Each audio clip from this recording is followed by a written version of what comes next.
Welcome to a special edition of Disability in You. I'm Ganesh Singh. On this edition, I will not be the host, I will be the interviewee. So I'll be interviewed by Jean Kamau, the resident coordinator of the United Nations system here in Guyana. So I'll be on a panel with Rosemarie Ramitt. So I'll now hand you over to Jean for her to take over the program for this special edition.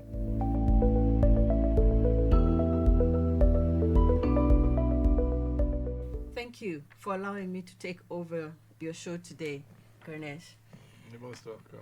I know you've had the pleasure of interviewing the President of the UN General Assembly and the previous resident coordinators based here in Georgetown. That's correct, yes. As I'm new and still getting to know both of you, yourself and Rosemarie, and on this occasion of the International Day of Persons with Disabilities, it's really you who should be sharing your experiences, your perspectives, your vision and strategic policy ideas that you believe are needed to drive inclusion forward. I concur. So as the host of today's program, I, as the UN Resident Coordinator, will be asking you some of the questions that are important for the audience. So we'll start, Ganesh and Rosemarie, by looking at Rosemarie, by looking at the issue of leadership, which is important to examine within the year's theme of International Day of Persons with Disability. And the theme is on amplifying the leadership of persons with disabilities for an inclusive and sustainable future, recognizing the leadership and advocacy roles that people with disabilities play in creating a more inclusive and sustainable world for all. My first question to both of you, and we'll start hearing Rosemarie's views. You have both held leadership roles for a number of years. What inspired you to step into a leadership role, and what advice would you give to other persons with disabilities who aspire to lead? All right, thank you so much for that question, RC. So in my case, I entered the disability movement at age 17. And, I was fairly new to the world of advocacy. I was a bit intimidated by it. But being able to, I think, move through life as a teenager and as someone with a disability and benefiting from the many opportunities, that were put into place by advocates like Ganesh, because he was there before me, allowed me to really gain a unique perspective on the importance of including people with disabilities, especially young people with disabilities. And, as I have matured throughout the advocacy movement and so on, I would say my inspiration really came from being in a place where, I did not have a future because I was home, having a disability. And then really gaining an education and employment and so on, it changed my perspective on life. And I realized that if this was possible for me, then it was possible for so many other young people.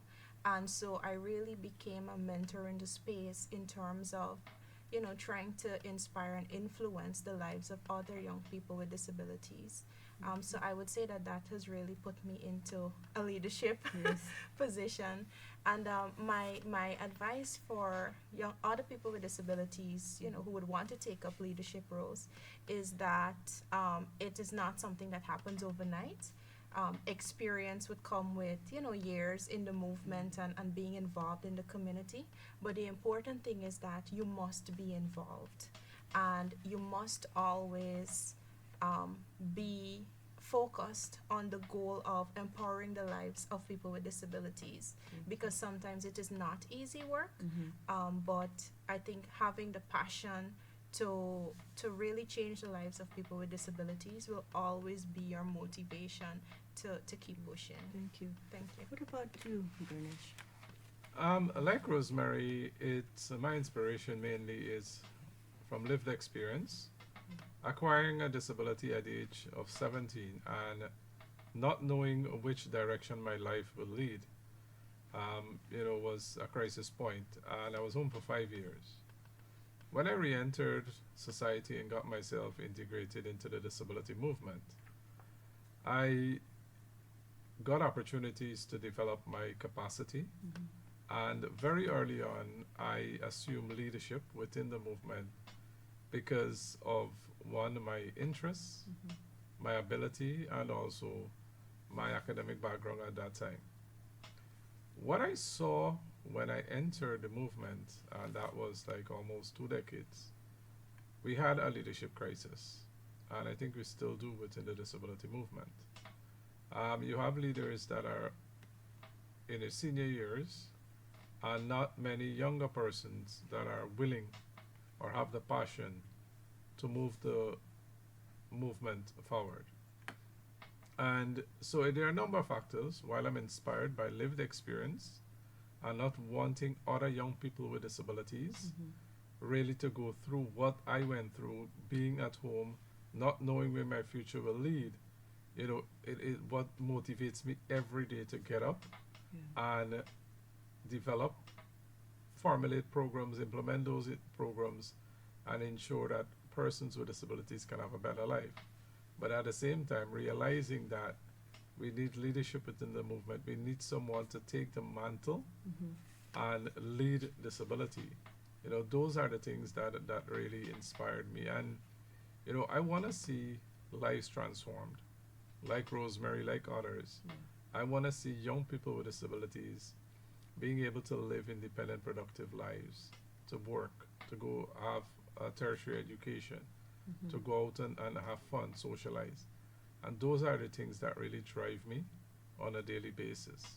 My advice to people with disabilities out there who wants to get into leadership, it's not about calling yourself a president or a secretary or a chairman. The title is insignificant. It's what you do with it when you're in those positions.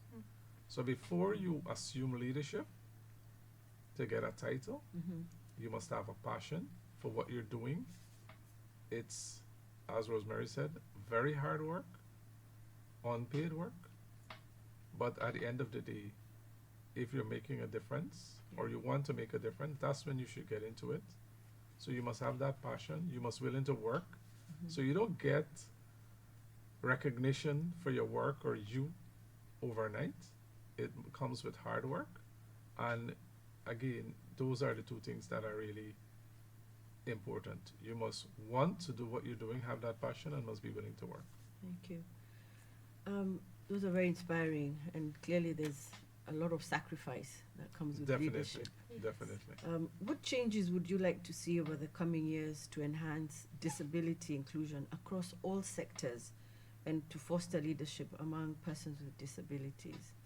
So what are the key changes that you'd like to see on the leadership? Definitely a more intentional approach to including persons with disabilities in a meaningful way within the various sectors of our society. Yes, we're seeing that more people with disabilities are included or being integrated, but people still do not recognize us as individuals who have the ability to lead.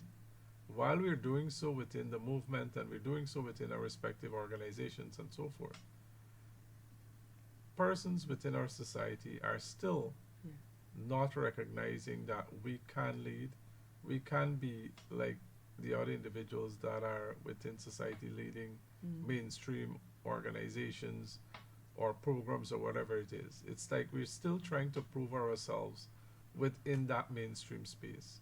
So it's for people to recognize that we have the ability to lead and we can make a difference not just in our disability movement but wider society.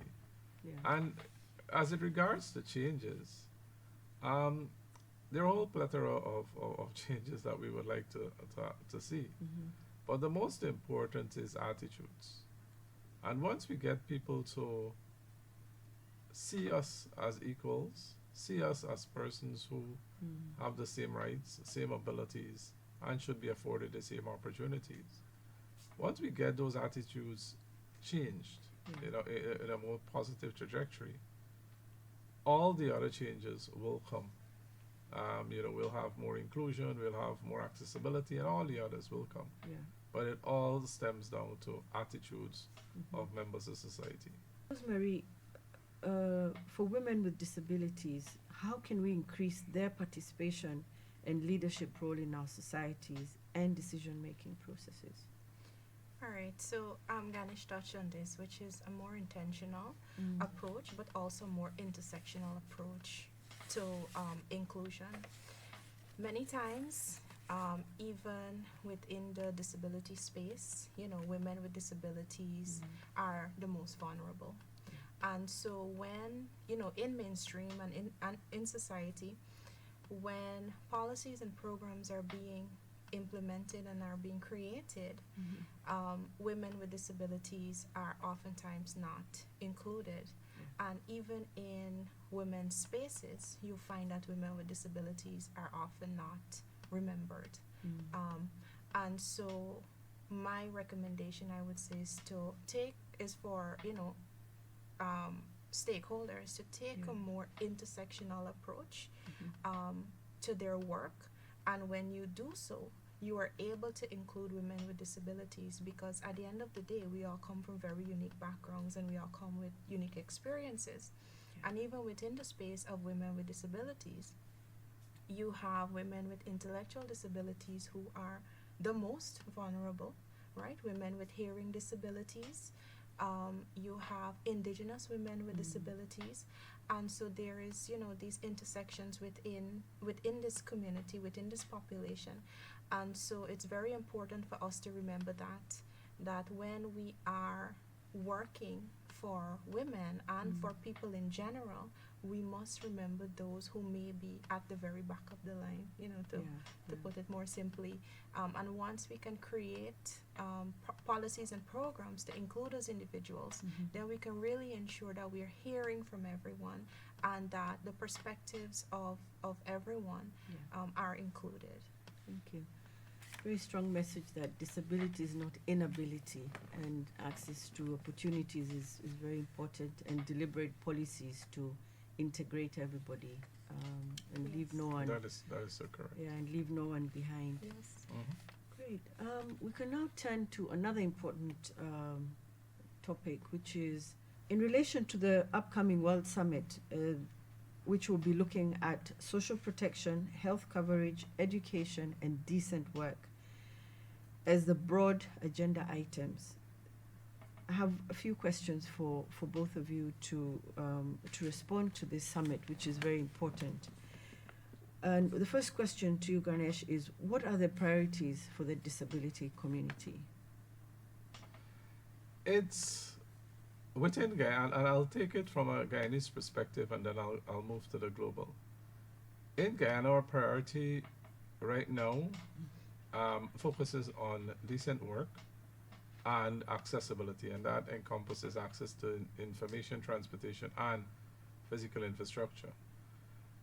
We are seeing a lot more persons with disabilities accessing educational opportunities at all levels. The government would have implemented programs where more children can access education.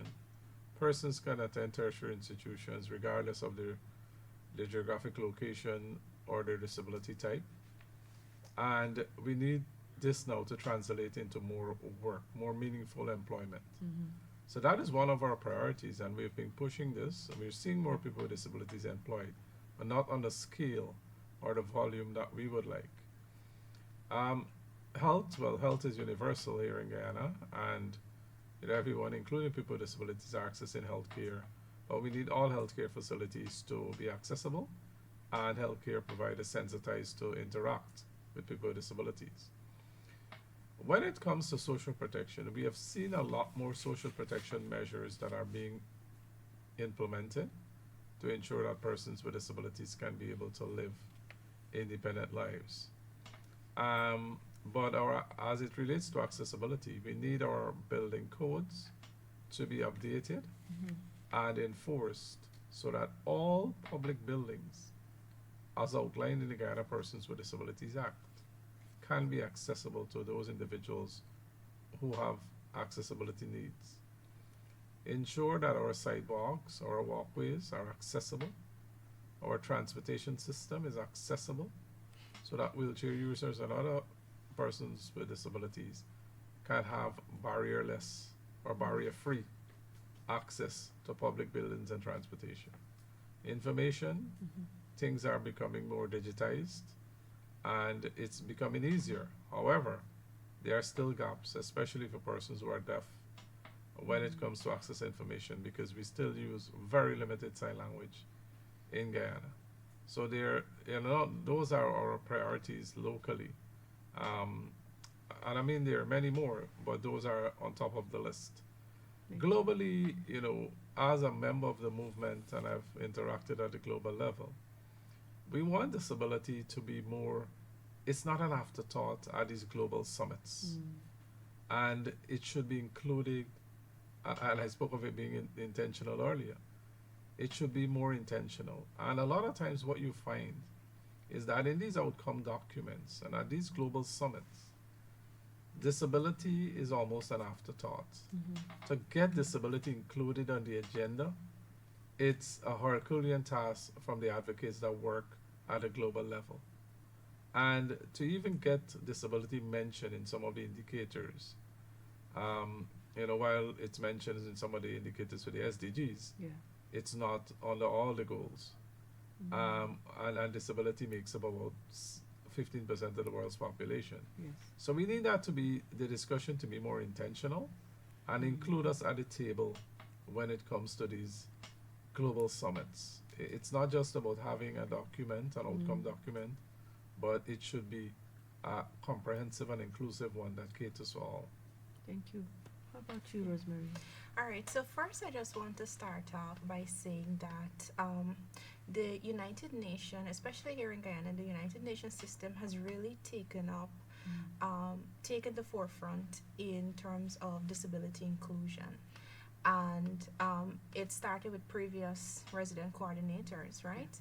Where at the leadership level, you saw the effort being taken to take the twin track approach to disability inclusion. And this is referenced in the UN Disability Inclusion Strategy, where they talk about developing specific policies and programs for persons with disabilities, but also mainstreaming disability inclusion within existing policies and programs. And Ganesh was talking about the intention to make disability inclusion more mainstream within these programs. And so I'm talking about this because I think it's a really good way of illustrating how disability inclusion is supposed to be done, right? For example, we had the roundtable discussion on sustainable development, which was done at the UN. We had people with disabilities being included in the UNICEF, consultation with children on the SIDS, and so many other programs that, where the UN has made the effort to include persons with disabilities. And so, even our UN system here again has made more representation at the national level for people with disabilities.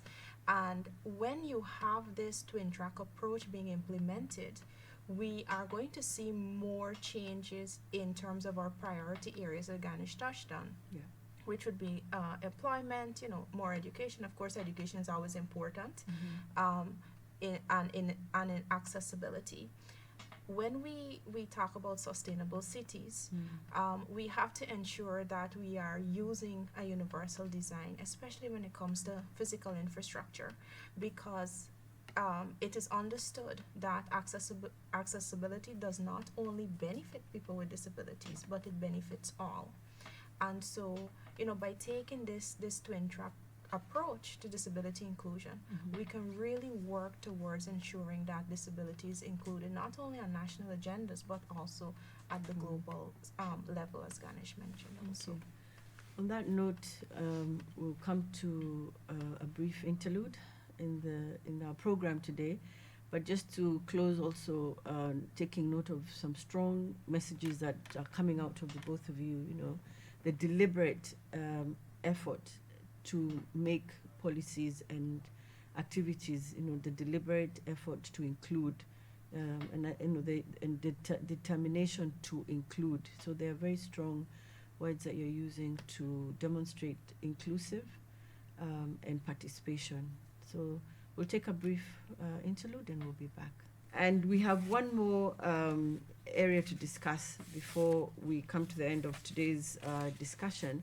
And this is in relation to the roundtable discussion, which Rosemarie, you introduced before we went on our break. And I'd just like to hear from you, maybe now we can listen to you, Ganesh, on this. How have you been aligning your programs, advocacy, and activities to the SDGs, particularly through the work of the Council and the National Commission on Disabilities? A lot of what we do is done in collaboration with international development partners, including the United Nations and other funding agencies. And because we know that the SDGs is the guiding document, so to speak, it's what the world envision over the next few years. We as a movement, in order for us to be part and parcel of that process, need to make our work here, our advocacy, formulate it into that space. So we've looked at goal one, poverty, and we've worked to promote more persons with disabilities accessing opportunities for employment, accessing educational opportunities, skills training, funds for business establishment, and so forth, to alleviate poverty. And the government, you know, in their efforts to help alleviate poverty and to achieve that goal, they've been providing support to the work that we do in this area. As Rosemarie would have said earlier, we work closely with the UN system, and you know that helps us to ensure that what we do is congruent to what is happening on a global scale, and with the efforts of all to achieve these goals.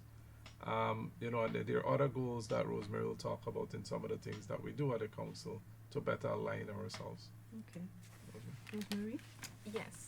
So, in terms of how we align our work with the SDGs, I think the perfect example would be during the 2020 general elections.